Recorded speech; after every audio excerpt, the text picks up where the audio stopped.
The Messenger ﷺ says in the authentic hadith, when it's the first night in Ramadan, the gates of paradise will be open, the gates of the hellfire will be shut, and the shayateen, the main leader devils, will be chained and locked down. And this is not mere symbolism, this is truth. This is true. These things happen in the world of the unseen. So the world changes. In Ramadan, the world changes. Shayateen, the most influential of shayateen, the most destructive of shayateen, will be locked down. They won't be able to travel around and affect people as they used to do outside Ramadan. So they're chained. They're limited. The gates of paradise will be opened. They'll be wide open. And this has an impact on us. It has an impact on us. The dynamics of what happens in the world change. The gates of the hellfire will be locked. They will be locked. And this will have an influence on us. The scholars of Islam are agreed upon a fact that we humans have two natures, two dual natures. One is spiritual, that's our soul.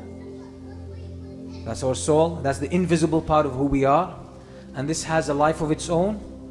And there is the visible side of us, which is the physical side that we can see and touch.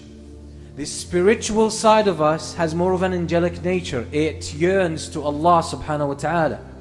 And the physical side of us is more like the animals. It's all about eating, drinking, reproducing, and the physical desires and the physical attachments and orientations that we have.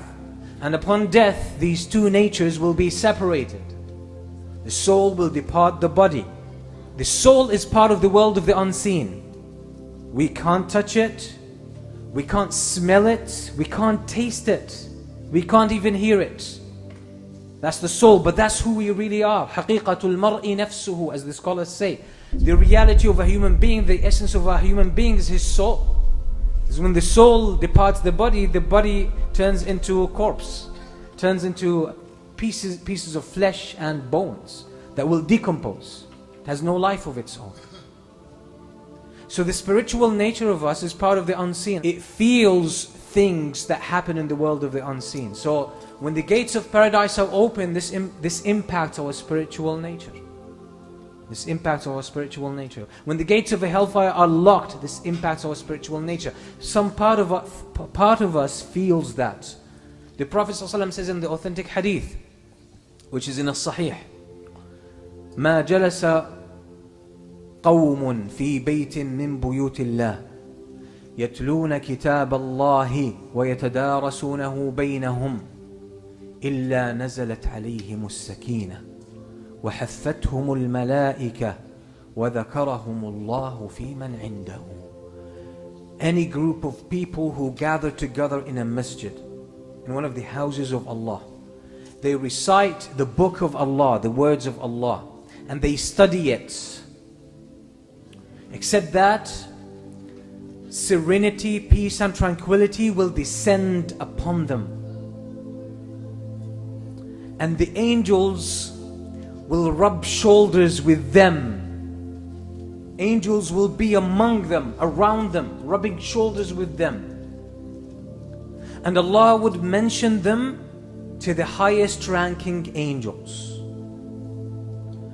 Some of the scholars, as they were commenting on this hadith, they say as-sakina, which is tranquility and peace that descends upon them, is a sign of the presence of the angels, as Imam al-Qayyim says in more than one of his books. He says as-sakina comes with the angels. This peace and tranquility and serenity that you feel sometimes when you're reciting Quran or reading Quran or listening to a lecture or attending a halaqah or praying behind an imam or doing something good. This sakina shows the angels are around. It marks the presence of the angels. You don't figure this out with your brain. You don't feel the angels physically. You don't touch them. You don't smell them. You can't see them and you can't hear them. So which part of you figures them out? that feels this sakeen and this peace and serenity and tranquility. Which part of you is the spiritual side of you? So since we feel our souls feel the presence of the angels, don't you think the soul feels that the gates of paradise are open? The gates of the hellfire are locked, the shayateen are locked down?